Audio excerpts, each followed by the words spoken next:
Good morning students, आपका मैं फिर से स्वागत करता हूं अपने यूट्यूब चैनल वीर फिजिक्स क्लासेस में। आज हम बात करेंगे प्लस टू की फिजिक्स यूनिट नंबर 8 का फर्स्ट चैप्टर, जिसका नाम है एटम्स। इस यूनिट का नाम है completely atoms and nuclei.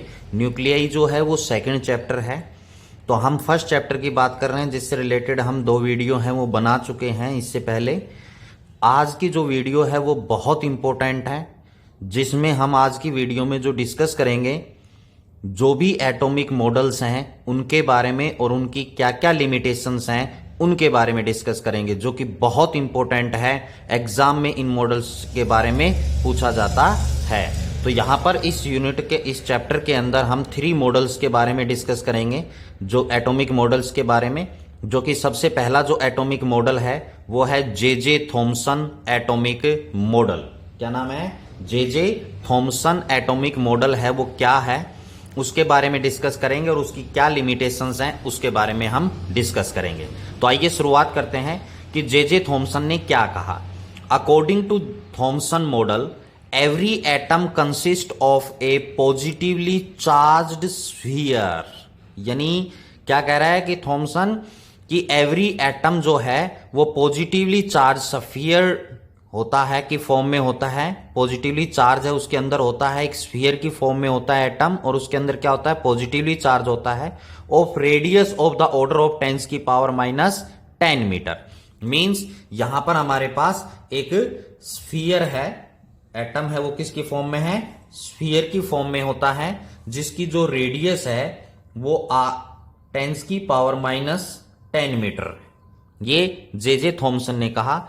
In which entire mass and positively charge of the atom are uniformly distributed। Means इसके अंदर जो ये स्फीयर है जिसकी रेडियस 10⁻10 है, ये इस स्फीयर के अंदर पॉजिटिवली चार्ज है वो यूनिफॉर्मली डिस्ट्रीब्यूट होता है, और एंटायर मास यानी जो एटम का कंप्लीटली जो मास होता है वो इसके अंदर होता है। किसके अंदर? इस स्फीयर के अंदर, जिसकी रेडियस है वो कितनी होती है? 10⁻10 मीटर। एक पहला पॉइंट ये कहा। दूसरे पॉइंट में उसने क्या कहा कि इनसाइड दिस स्फीयर, यानी इस स्फीयर के अंदर, the electrons are embedded like the seed in watermelon. मींस जैसे वाटरमेनल्स के अंदर बीज होते हैं, उसी प्रकार इस स्फीयर के अंदर इलेक्ट्रॉन्स हैं वो होते हैं। वाटरमेनल्स, तरबूज आपने देखा होगा, गर्मी के मौसम में बहुत खाते हैं हम, जो कि हमारे शरीर के अंदर पानी की कमी को, वाटर की कमी को पूरा करता है, जो कि बहुत अच्छा होता है। तो जो वाटरमेनल्स में जिस प्रकार से बीज जो होते हैं, सीड्स, वो धसे हुए होते हैं, उसी प्रकार इसके अंदर क्या होते हैं? इलेक्ट्रॉन्स भी होते हैं। तो उसने क्या कहा अपने मॉडल में कि एक स्फीयर है जिसकी रेडियस 10⁻10 है, जिसके अंदर एंटायर मास और पॉजिटिवली चार्ज भी यूनिफॉर्मली डिस्ट्रीब्यूट होता है। इस बात का ध्यान देना है कि पॉजिटिवली चार्ज यूनिफॉर्मली डिस्ट्रीब्यूटेड होता है। जे थॉमसन ने ये नहीं बताया कि एक जगह होता है या नहीं होता, उसने कहा कि ये यूनिफॉर्मली डिस्ट्रीब्यूट होता है, और इसके अंदर इलेक्ट्रॉन भी इस प्रकार होते हैं। आपको पता है इलेक्ट्रॉन के ऊपर कौन सा चार्ज होता है? Negative charge. तो इसके अंदर इलेक्ट्रॉन्स भी इस प्रकार होते हैं जैसे कि वाटरमेनल्स के अंदर सीड्स होते हैं, बीज होते हैं, उस प्रकार। क्लियर? थर्ड पॉइंट में उसने क्या कहा यहां पर कि the number of electrons in such that their negative charge is equal to the positively charge of the atom. कि ये जो एटम है इसके अंदर जितने नेगेटिवली चार्ज हैं उतने ही क्या हैं? पॉजिटिवली चार्ज यहां पर इस एटम के अंदर प्रेजेंट होते हैं। Thus the atom is electrically neutral. इसलिए एटम जो है उसके ऊपर कोई भी चार्ज नहीं होता है, एटम एक इलेक्ट्रिकली न्यूट्रल होता है। क्यों होता है? क्योंकि जे थॉमसन ने यहां पर बताया कि नंबर ऑफ पॉजिटिवली चार्ज और नंबर ऑफ नेगेटिवली चार्ज बराबर होते हैं, इसलिए टोटल चार्ज क्या आएगा? नील आएगा। मींस टोटल चार्ज नहीं होगा, इसलिए एटम है वो इलेक्ट्रिकली न्यूट्रल होता है। ये 3 पॉइंट्स मेनली जो है जे थॉमसन ने अपने एटॉमिक मॉडल में बताए, जो कि यहां पर ये डायग्राम है और ये 3 पॉइंट्स हैं वो आपके सामने हैं। लेकिन जे थॉमसन की लिमिटेशन थी एटॉमिक मॉडल्स की, उनके बारे में भी हम डिस्कस कर लेते हैं कि जे थॉमसन की लिमिटेशन क्या थी। जे थॉमसन की लिमिटेशन पहली थी, it could not explain the origin of spectral series of hydrogen and other atom. जैसे कि नील बोहर के एटॉमिक मॉडल के बारे में भी हम डिस्कस करेंगे और हाइड्रोजन एटॉमिक स्पेक्ट्रल के बारे में भी हम डिस्कस करेंगे। तो जिसमें आपने पढ़ा हुआ लेमन सीरीज है, बाल्मर सीरीज है, पास्टन सीरीज है, इस प्रकार की स्पेक्ट्रल लाइन जो सीरीज हैं उनके बारे में जे थॉमसन ने नहीं बताया, एक्सप्लेन नहीं किया एक्सपेरिमेंटली। ये एक पहली लिमिटेशन है इसकी। क्लियर कि जो स्पेक्ट्रल लाइंस थी उनके बारे में जे थॉमसन ने नहीं बताया, एक्सप्लेन नहीं किया कोई एक्सपेरिमेंटली। दूसरी जे थॉमसन की लिमिटेशन थी कि it could not explain the large angle scattering of alpha particle from thin metal foil as observed by Rutherford. जैसे हमने इससे पहले की वीडियो जो बनाई थी उसमें हमने डिस्कस किया था रदरफोर्ड अल्फा पार्टिकल स्कैटरिंग के बारे में, रदरफोर्ड अल्फा पार्टिकल स्कैटरिंग के बारे में। तो इस प्रकार से वहां पर आपको पता है अल्फा पार्टिकल्स जो हैं वो कुछ स्मॉल एंगल से भी स्कैटर्ड हुए थे, कुछ लार्ज एंगल से भी स्कैटर्ड हुए थे, कुछ अल्फा पार्टिकल सीधे भी चले गए थे। तो वहां पर जो अल्फा पार्टिकल लार्ज एंगल से स्कैटर्ड हुए उनके बारे में जे थॉमसन ने कोई एक्सप्लेनेशन नहीं दी, एक्सपेरिमेंटली कुछ नहीं बताया। तो ये these are the two limitations of J Thomson atomic model. और जे थॉमसन ने जब लार्ज एंगल स्कैटरिंग के बारे में नहीं बताया उसके बाद ही रदरफोर्ड ने अल्फा पार्टिकल स्कैटरिंग किया और उसमें एटम्स के बारे में अपना एटॉमिक मॉडल दिया। तो अब जे थॉमसन के बाद अगला जो एटॉमिक मॉडल आता है वो रदरफोर्ड एटॉमिक मॉडल आता है, जिसके बारे में हम डिस्कस करते हैं। आइए बच्चों, अब हम सेकंड एटॉमिक मॉडल के बारे में डिस्कस करते हैं जिसका नाम है रदरफोर्ड एटॉमिक मॉडल। इसके हम points two points atomic models के बारे में डिस्कस करते हैं और लिमिटेशन के बारे में। तो सबसे पहला जो एटॉमिक मॉडल रदरफोर्ड है उसका सबसे पहला पॉइंट क्या कहता है कि every atom consist of a tiny central core. कहता है कि हर एक एटम जो है उसके अंदर टीनी मतलब एक छोटा सेंट्रल कोर, मतलब सेंटर के अंदर एक कोर होती है, that is called the atomic nucleus. उसे हम क्या कहते हैं? एटॉमिक न्यूक्लियस कहते हैं। In which the entire positive charge and almost entire mass of the atom are concentrated. जैसे यहां पर आपको पता है, जनरली आपने पढ़ा हुआ है कि एटम है ये, ठीक है। इस एटम के अंदर सेंटर पे सेंट्रल कोर होती है जिसके अंदर एंटायर पॉजिटिव चार्ज होता है और एंटायर मास जो है इसके अंदर होता है, इस सेंट्रल कोर के अंदर। क्लियर? जिसको क्या नाम दिया गया? न्यूक्लियस नाम दिया गया। जे थॉमसन ने क्या कहा था? इस न्यूक्लियस के बारे में नहीं बताया था। उसने सिर्फ ये कहा था कि एटम है वो एक स्फीयर की फॉर्मेशन में है और उसके अंदर पॉजिटिव चार्ज यूनिफॉर्मली डिस्ट्रीब्यूटेड है और नेगेटिवली चार्ज सीड्स की तरह है, जैसे वाटरमेलन में सीड्स होते हैं उसकी तरह इसके अंदर हैं। लेकिन रदरफोर्ड एटॉमिक मॉडल ने बताया कि भैया यहां पर एटम जो है स्फीयर की फॉर्म में तो है, लेकिन एटम के अंदर एक सेंट्रल कोर होती है जिसे न्यूक्लियस कहते हैं और उस न्यूक्लियस के अंदर पॉजिटिवली चार्ज होता है। पॉजिटिवली चार्ज कंप्लीटली एटम में यूनिफॉर्मली डिस्ट्रीब्यूट नहीं होता है। क्लियर? तो पॉजिटिवली चार्ज है वो एक सेंटर में कंसंट्रेटेड होता है और ये किससे पता चला था बच्चों? अल्फा पार्टिकल स्कैटरिंग से। रदरफोर्ड ने जो एक्सपेरिमेंट किया था जिससे रिलेटेड मैंने वीडियो बनाई हुई है उससे पता चला था, अल्फा पार्टिकल स्कैटरिंग से। क्लियर? तो इसके अंदर क्या होता है? न्यूक्लियस होता है जिसके अंदर मास भी और एंटायर पॉजिटिवली चार्ज कंसंट्रेटेड होता है। दूसरे पॉइंट में बताया the size of the nucleus is order of 10⁻⁻15, यानी इस न्यूक्लियस का जो साइज होता है वो 10⁻⁻15 मीटर होता है। Clear? Which is very small, यानी ये बहुत छोटा होता है as comparison to the size of the atom which is of the order of 10⁻⁻10, यानी जो एटम है उसका जो साइज होता है वो 10⁻⁻10 मीटर होता है। ये आप छोटी क्लासों से भी पढ़ते आ रहे हैं। क्लियर? थर्ड पॉइंट में उसने कहा कि the atomic nucleus are surrounded by certain number of electrons. जो न्यूक्लियस है वो नंबर ऑफ इलेक्ट्रॉन से क्या है? घिरा हुआ होता है।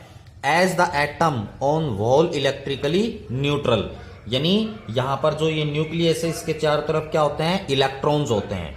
क्लियर? और इलेक्ट्रॉन होते हैं और एटम जो है वो इलेक्ट्रिकली न्यूट्रल होता है। जे थॉमसन ने बताया था वही बात यहां पर भी सामने आई कि नंबर ऑफ द इलेक्ट्रॉन्स और नंबर ऑफ द प्रोटॉन्स जो हैं, यानी नेगेटिवली और पॉजिटिवली चार्ज होते हैं एटम के अंदर बराबर होते हैं, इसलिए वो इलेक्ट्रिकली न्यूट्रल होता है। इलेक्ट्रिकली कैसा होता है? न्यूट्रल। क्लियर? तो इसके चारों तरफ क्या होता है? इलेक्ट्रॉन्स। फोर्थ पॉइंट में कहता है कि these electrons revolves around the nucleus in various circular orbits, यानी जो ये न्यूक्लियस है इसके अराउंड में यहां पर इलेक्ट्रॉन है वो रिवॉल्व करते हैं। किसके अंदर? एक ऑर्बिट के अंदर। आप सभी बच्चों को इस चीज के बारे में पता भी है, ठीक है, लेकिन यहां पर मॉडल के अकॉर्डिंग आपको बता देता हूं कि इस प्रकार इन्होंने ये मॉडल्स के बारे में बताया। और यहां पर फोर्थ पॉइंट में क्या कहा कि इलेक्ट्रॉन्स है वो फिक्स ऑर्बिट में रिवॉल्व करते हैं कंटिन्यूसली। तो आपको पता है कोई भी पार्टिकल जब सर्कुलर पाथ में घूमता है तो सेंट्रीपिटल फोर्स आता है। कौन सा फोर्स आता है? सेंट्रीपिटल फोर्स जरूरी होता है। कोई भी सर्कुलर पाथ में घूमेगी बॉडी या पार्टिकल तो सेंट्रीपिटल है फोर्स है वो कंटिन्यूसली इसके ऊपर लगता रहेगा। तो ये 4 पॉइंट्स जो हैं रदरफोर्ड एटॉमिक मॉडल के अकॉर्डिंग बताए गए। क्लियर हो गया? जो जे थॉमसन ने सिर्फ यहां पर सामने क्या आया कि जे थॉमसन ने न्यूक्लियस के बारे में नहीं बताया, रदरफोर्ड ने न्यूक्लियस के बारे में बताया कि न्यूक्लियस होता है उसके अंदर पॉजिटिवली चार्ज होता है और एंटायर मास जो है वो भी इसी के अंदर होता है और इलेक्ट्रॉन इसके चारों तरफ क्या करते हैं? रिवॉल्व करते हैं एक ऑर्बिट के अंदर जिसमें सेंट्रीपिटल फोर्स है वो लगता है। ये एटॉमिक मॉडल था रदरफोर्ड का। लेकिन यहां पर एटॉमिक रदरफोर्ड एटॉमिक मॉडल है उसकी कुछ लिमिटेशन सामने है। इसकी भी लिमिटेशंस थी। इन लिमिटेशंस को ओवरकम करने के लिए नेक्स्ट मॉडल आया नील बोहर ने जो दिया था उसके बारे में भी हम डिस्कस करेंगे। तो यहां पर लिमिटेशंस हैं, क्या हैं आइए डिस्कस करते हैं। एज क्या है पहले मैं आपको समझा देता हूं कि जैसे अभी इसने अपने एटॉमिक मॉडल में कहा कि यहां पर न्यूक्लियस है, न्यूक्लियस के अराउंड में इलेक्ट्रॉन है वो कंटिन्यूसली क्या कर रहे हैं? रिवॉल्व कर रहे हैं। क्लियर? और ये कह रहा है कि कंटिन्यूसली यहां पर सेंट्रीपिटल जो फोर्स है वो लगेगा। कैसे लगेगा? कॉन्स्टेंटली, मतलब लगातार जो है कॉन्स्टेंटली सेम जो सेंट्रीपिटल फोर्स है वो लगेगा। जब सेंट्रीपिटल फोर्स लग रहा है तो यहां पर जो इलेक्ट्रॉन है इनके अंदर क्या होगा बच्चों? एसिलेशन होगा। क्या होगा? एसिलेशन। और जब चार्ज पार्ट यहां पर इलेक्ट्रॉन है वो क्या करेंगे? एसिलेट करेंगे तो continuously they release the energy. Rutherford atomic model में ये बात थी कि एक्सीलेशन आएगा। एक्सीलेशन क्यों आएगा? कॉन्स्टेंटली क्या लग रहा है? सेंट्रीपिटल फोर्स लग रहा है। सेंट्रीपिटल फोर्स लग रहा है तो इलेक्ट्रॉन्स के अंदर क्या आएंगे? एक्सीलेशन। और एक्सीलेशन आएगा तो कंटिन्यूसली एनर्जी क्या होगी? रिलीज होगी। तो एनर्जी रिलीज हो जाएगी तो इलेक्ट्रॉन कहां गिर जाएंगे? न्यूक्लियस की तरफ। एनर्जी रिलीज होगी तो क्या होंगे? इलेक्ट्रॉन कहां गिर जाएंगे? इनसाइड। लेकिन ऐसा नहीं होता। तो ये एक लिमिटेशन है जो कि पहले पॉइंट पे लिखा, as the revolving electron loses energy continuously it must spiral inward and eventually fall into the nucleus. यानी कंटिन्यूसली एनर्जी क्या करेंगे? लॉस होगी और वो किस में गिर जाएंगे? स्पिरली फॉर्म में घूमते रहेंगे तो कहां गिरेंगे? Nucleus, inside the nucleus. लेकिन ऐसा नहीं होता। तो this is the limitation. Second limitation में क्या आता है? Atom should continue spectrum but what we observe only a line spectrum. जैसे अभी आपको बताया कंटिन्यूसली एनर्जी रिलीज करेगा तो वहां पर आपके पास फ्रीक्वेंसी होगी इलेक्ट्रॉन्स की, तो फ्रीक्वेंसी होगी तो वहां पर क्या मिलेंगे? हमें कंटिन्यूसली स्पेक्ट्रल लाइंस मिलेंगी। यानी जब यहां पर ये घूमेगा तो यहां से इलेक्ट्रोमैग्नेटिक वेव की फॉर्म में स्पेक्ट्रम मिलना चाहिए। ठीक है? कंटिन्यूसली इलेक्ट्रॉन क्या मिलना चाहिए? इलेक्ट्रॉन जब रिवॉल्व करेंगे तो इनकी क्या होगी? फ्रीक्वेंसी। और कैसी होगी? इलेक्ट्रोमैग्नेटिक वेव की फ्रीक्वेंसी के बराबर। तो वहां से हमें कंटिन्यूसली स्पेक्ट्रम मिलना चाहिए according to Rutherford atomic model. लेकिन जब हम एक्सपेरिमेंटली देखते हैं तो हमें केवल लाइन स्पेक्ट्रम मिलता है। तो रदरफोर्ड के अकॉर्डिंग क्या है? कंटिन्यूसली स्पेक्ट्रम मिलना चाहिए। लेकिन एक्सपेरिमेंटली जब हमने इस चीज को ऑब्जर्व किया तो क्या देखा गया कि लाइन स्पेक्ट्रम है वो मिल रहा है, कंटिन्यूसली नहीं मिल रहा। तो इसलिए this is the second limitation of Rutherford atomic model. बिल्कुल आसान है, समझ जाए आराम से कि इसने कहा था कि कंटिन्यूसली घूमेगा और कॉन्स्टेंटली यहां पर एसिलेशन होगा। तो वहां पर आपके पास क्या है कि इलेक्ट्रॉन्स है वो एनर्जी लॉस करेंगे, एनर्जी लॉस करेंगे होगी तो वो कहां गिरने चाहिए, इनसाइड, लेकिन ऐसा नहीं होता। लाइकवाइज स्पेक्ट्रम की बात है, इलेक्ट्रोमैग्नेटिक वेव्स रिलीज करेंगे, उनकी फ्रीक्वेंसी है तो जिससे हमें कंटिन्यूसली स्पेक्ट्रम मिलना चाहिए, नहीं मिलता। हमें केवल एक एक्सपेरिमेंटली जब हमने ऑब्जर्व किया तो हमें क्या मिला, लाइन स्पेक्ट्रम मिला। क्लियर। तो ये रदरफोर्ड के एटॉमिक मॉडल और रदरफोर्ड की लिमिटेशन थी। अब हम नेक्स्ट मॉडल के बारे में डिस्कस करते हैं, थर्ड मॉडल, एटॉमिक मॉडल के बारे में। आइए बच्चों, हम थर्ड एटॉमिक मॉडल्स के बारे में बात करते हैं, जो कि नेल्स बोहर एटॉमिक मॉडल है, जो कि बहुत इंपॉर्टेंट है क्योंकि इसी से रिलेटेड जो क्वेश्चन है वो जरूर पूछे जाते हैं एग्जाम में। तो हम शुरुआत करते हैं बोहर एटॉमिक मॉडल के बारे में, जो कि पहला पॉइंट उसने क्या कहा। जो ये पहला पॉइंट है, ये रदरफोर्ड जो एटॉमिक मॉडल ने कहा वही बात यहां पर नील बोहर ने कही अपने पहले मॉडल में। क्या, every atom consist of A central core called nucleus. यही बात कही थी कि हर एक एटम है उसके अंदर एक सेंट्रल कोर होती है, उसे हम न्यूक्लियस कहते हैं। In which entire positive charge and almost entire mass of the atom are concentrated. कि यानी जो न्यूक्लियस है उसके अंदर सेंट्रल कोर है, उसके अंदर एंटायर पॉजिटिवली चार्ज होता है, entire mass of the atoms होता है, कंसंट्रेटेड होता है। A suitable number of electrons revolves around the nucleus in circular orbit. कि जो न्यूक्लियस है, न्यूक्लियस के अराउंड में सर्कुलर ऑर्बिट में suitable number of electrons revolve करते हैं। आप सभी को पता है कि ऐसा नहीं कि एक ही सर्कुलर पाथ है उसमें सभी इलेक्ट्रॉन्स रिवॉल्व करेंगे, नहीं करेंगे। फर्स्ट ऑर्बिट है उसमें जैसे 2 इलेक्ट्रॉन्स हैं, नेक्स्ट में आपके पास इसी प्रकार प्रोसीजर है वो चलता जाता है, जो कि 2n² से हम निकालते हैं। क्लियर। तो यहां से आप सुटेबल नंबर ऑफ इलेक्ट्रॉन्स हैं वो न्यूक्लियस के अराउंड में रिवॉल्व करते हैं, ये बात कही। फिर उसके बाद क्या कहा कि the centripetal force required for revolution is provided by the electrostatic force of attraction between electron and the nucleus। जैसे आपको पता है सर्कुलर पाथ में कोई भी पार्टिकल या बॉडी घूमती है तो सेंट्रपिटल फोर्स है वो रिक्वायर्ड होता है। क्लियर। तो यहां पर यही बात बताई कि सेंट्रपिटल फोर्स है रिक्वायर्ड होता है फॉर रिवोल्यूशन, घूमने के लिए। इज प्रोवाइडेड बाय, यानी जो प्रोवाइडेड है किसके द्वारा, electrostatic force of attraction between electron and nucleus. जो इलेक्ट्रॉन है नेगेटिवली चार्ज होता है, न्यूक्लियस के अंदर क्या होता है, पॉजिटिवली चार्ज। तो नेगेटिव और पॉजिटिव चार्ज के बीच में क्या होता है, इलेक्ट्रोस्टैटिक फोर्स, जो कि फर्स्ट यूनिट के अंदर आपने पढ़ा हुआ है, कूलॉम्स लॉ, या जिसको हम इलेक्ट्रोस्टैटिक फोर्स बोलते हैं। तो इसकी मैथमेटिकली डिस्कशन करते हैं हम इस फर्स्ट मॉडल की, जो कि क्या कहता है कि सेंट्रपिटल जो फोर्स है रिक्वायर्ड होता है, तो सेंट्रपिटल फोर्स किसके बराबर होता है, FC लिख दिया। सेंट्रपिटल फोर्स किसके बराबर होगा, mv² divided by r।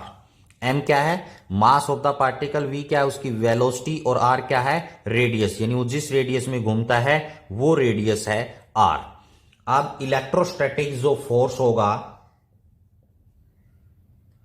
Electrostatic force, जिसको मैं FE से डिनोट कर रहा हूं, जो कि आपको पता है 1/4πε0 Q1 Q2 divided by r² होता है। तो यहां पर 1/4πε0 Q1। तो अब आपको पता है Q1 और Q2 दो चार्जेस कौन से होंगे, इलेक्ट्रॉन और प्रोटॉन। तो इलेक्ट्रॉन क्या है, बाहर रिवॉल्व करते हैं, जिनके ऊपर चार्ज क्या होता है, E। क्लियर। नेगेटिवली चार्ज होता है। न्यूक्लियस के अंदर चार्ज क्या होता है, पॉजिटिवली चार्ज। तो यहां पर आपके पास इलेक्ट्रॉन्स फर्स्ट है, मान लीजिए आपके पास Q1 चार्ज किसको मान लेते हैं, E इलेक्ट्रॉन्स को, और न्यूक्लियस के अंदर चार्ज है वो किसके बराबर होगा, ZE के बराबर, ZE के बराबर। What is Z, number of atomic number जिसको हम बोलते हैं। क्लियर। Divided by r²। तो यहां पर ये मैंने क्यों लिखा है ZE, according to quantization of charge Q that is equal to किसके बराबर होता है Ne। E is the basic unit of the charge, N is the number of the charge particle. तो न्यूक्लियस है, न्यूक्लियस के अंदर क्या है, नंबर ऑफ चार्ज पार्टिकल, उनके एटॉमिक नंबर के ऊपर डिपेंड करेगा। तो टोटल चार्ज ये आएगा Q is equal to Ne। तो यहां पर N कौन है, Z numbers, atomic number. E क्या है, बेसिक यूनिट ऑफ चार्ज है। क्लियर। तो यहां पर हमने ये लिखा है, तो इसलिए यहां पर 1/4 pi epsilon naught Z E square divided by are square के बराबर होगा। Z E square divided by are square, ये क्या है, इलेक्ट्रोस्टैटिक फोर्स। इसको हम शॉर्ट फॉर्म में और लिखने के लिए क्या कर देते हैं, electrostatic force that is equal to k Z E square divided by are square. यानी फर्स्ट यूनिट में आपने पढ़ा हुआ है के है वो 1/4 पाई एप्सिलॉन नॉट के बराबर होता है, जिसकी वैल्यू 9 × 10⁹ के बराबर होती है। क्लियर। तो यहां पर ये क्या आ गया, इलेक्ट्रोस्टैटिक फोर्स है, ये आ गया। बच्चों ध्यान से देखना है, आगे भी जो वीडियो बनाएंगे उनमें इसी नील बोर जो एटॉमिक मॉडल है इसका यूज होगा।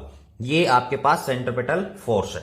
तो क्या है, जब इलेक्ट्रॉन सर्कुलर पाथ में घूमेगा, फिक्स ऑर्बिट में घूमेगा, तो इन दोनों फोर्सेस क्या हैं, बराबर होंगे। यानी इलेक्ट्रोस्टैटिक फोर्स बराबर होगा सेंट्रीपिटल फोर्स के। तो यहां पर आपके पास एम इलेक्ट्रोस्टैटिक फोर्स है वो किसके बराबर है बच्चों, के Z E square divided by are square that is equal to mv square divided by R. This is the first atomic model जो इसने कहा, वो मैथमेटिकली एक्सप्रेशन ये है। इसको बच्चों बड़े ध्यान से देखना है। क्लियर। ये फर्स्ट एटॉमिक मॉडल था किसका, नील बोहर का। अब सेकंड पॉइंट पर आते हैं। सेकंड पॉइंट है बच्चों, according to Bohr electron can revolve only in certain non radiating orbit.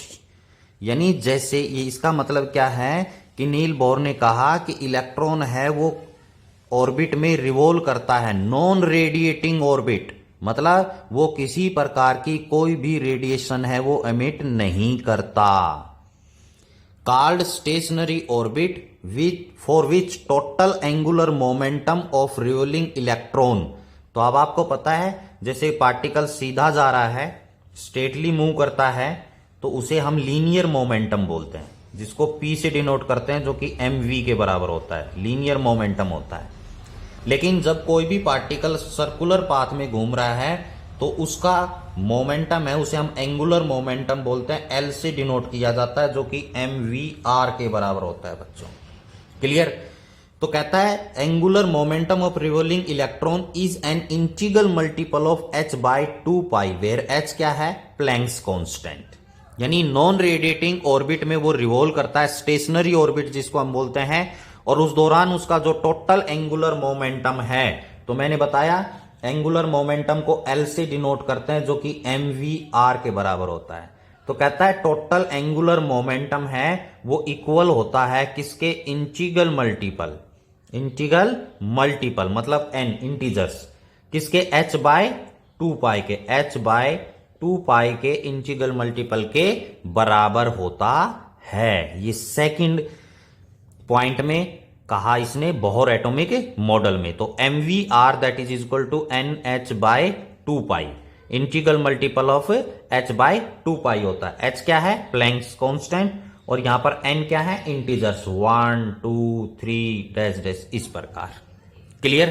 तो यहां पर mvr एंगुलर मोमेंटम बराबर हो गया h/2 pi. This is from the second points of Bohr atomic model. आइए बच्चों थर्ड नंबर पॉइंट के बारे में बात करते हैं।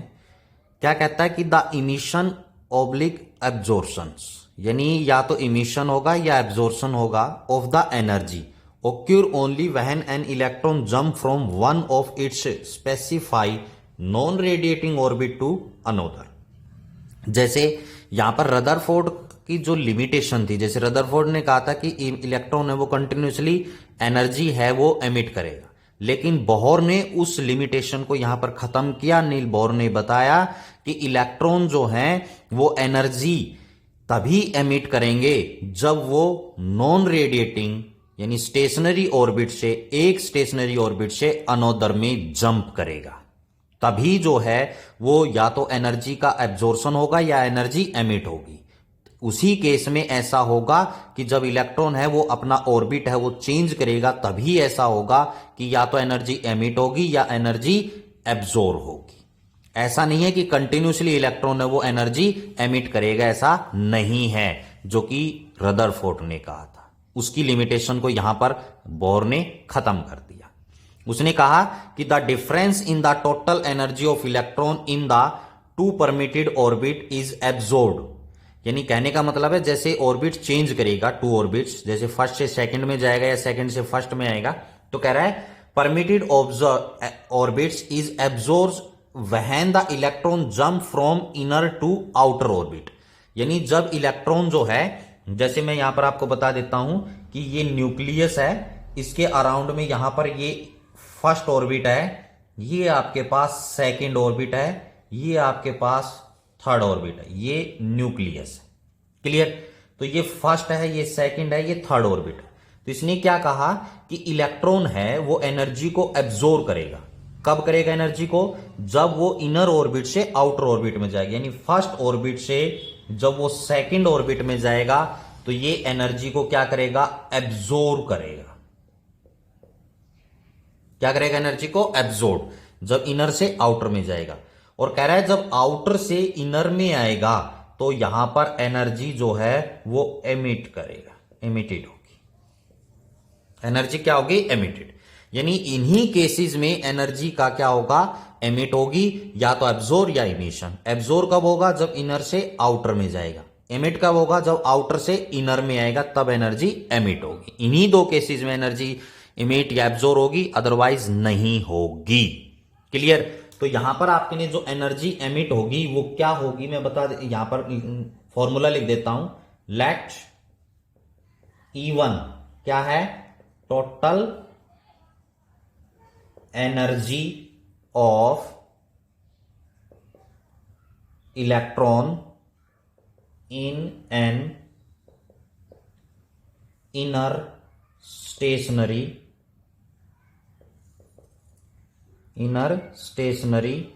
ऑर्बिट। इनर स्टेशनरी ऑर्बिट, ठीक है। इसी प्रकार E2 क्या है? Total energy of electron in an outer stationary orbit. Clear? तो यहां से जो एनर्जी इमिट होगी H nu, that is equal to E2 minus E1। तो ये नील बोहर ने थर्ड में जो रदरफोर्ड की लिमिटेशन थी उसको खत्म किया। तो यहां पर जो एनर्जी इमिट होगी एच न्यू किसके बराबर होगी? E2 माइनस E1 के बराबर। E2 क्या है? आउटर ऑर्बिट में एनर्जी। E1 क्या है? इनर ऑर्बिट में एनर्जी। क्लियर? तो इन दोनों का जो डिफरेंस है वो क्या होगा? एनर्जी के बराबर होगा। कौन सी एनर्जी के बराबर? जितनी एनर्जी एमिट होगी या एब्जॉर्ब होगी। तो ये फॉर्मूला है इसका। क्लियर? आइए बच्चों, अब हम बोहर एटॉमिक मॉडल की लिमिटेशन के बारे में डिस्कस कर लेते हैं। बोहर एटॉमिक मॉडल्स के 3 पॉइंट्स उनके बारे में डिस्कस किया, अब कुछ इसकी लिमिटेशन है। जो सबसे मेन लिमिटेशन इसकी ये है कि ये जो थ्योरी है बोहर एटॉमिक मॉडल की थ्योरी, वो अप्लीकेबल है ओनली फॉर हाइड्रोजन एटम, यानी जिसमें Z इज इक्वल टू 1 है। अगर Z की वैल्यू 1 से ज्यादा है उन एलिमेंट्स के लिए बोहर एटॉमिक मॉडल है वो अप्लीकेबल नहीं था, वो फेल हो गया था। तो यहां पर this theory is applicable only simplest atom like hydrogen Z is equal to 1। The theory fail in case of atoms other elements Z is greater than 1, यानी जिनका एटॉमिक नंबर 1 से ज्यादा था उससे रिलेटेड ये थ्योरी है वो फेल हो गई थी। सेकंड पॉइंट निकल के आता है क्या? कि this theory does not explain why orbit of electrons are taken as circular. कि जो इलेक्ट्रॉन है वो सर्कुलर पाथ में रिवॉल्व करते हैं, क्यों कर रहे हैं? इलेप्टिकल पाथ में क्यों रिवॉल्व नहीं कर रहे? ये इस थ्योरी में नहीं बताया गया। थर्ड है bore theory does not explain the fine structure of spectral line even in hydrogen atom. Hydrogen atom की फाइन, बिल्कुल फाइन मींस सुंदर साफ, स्ट्रक्चर ऑफ स्पेक्ट्रल लाइन के बारे में भी ये एक्सप्लेन नहीं कर पाया। फोर्थ आता है bore theory does not say anything about the relative intensities of spectral lines. जो स्पेक्ट्रल लाइंस आई थी उनके की इंटेंसिटीज के बारे में कोई एक्सप्लेनेशन नहीं दे पाया कि कम क्यों है, ज्यादा क्यों है, इनमें डिफरेंस क्यों है, ये कुछ नहीं बता पाया। These are the limitation of Bohr atomic model.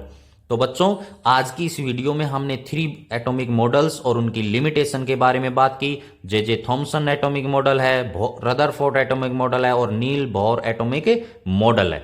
उनकी हमने क्या क्या इनके पोस्टुलेट्स हैं, इनको हम एटॉमिक मॉडल या पोस्टुलेट्स भी बोल सकते हैं। पेपर में आपसे ये भी पूछा जा सकता है कभी, क्लियर। और इनकी लिमिटेशन के बारे में डिस्कस किया। आज की इस वीडियो में इतना ही। Thank you and have a nice day. फिर मिलते हैं नेक्स्ट वीडियो के साथ, तब तक के लिए गुड बाय।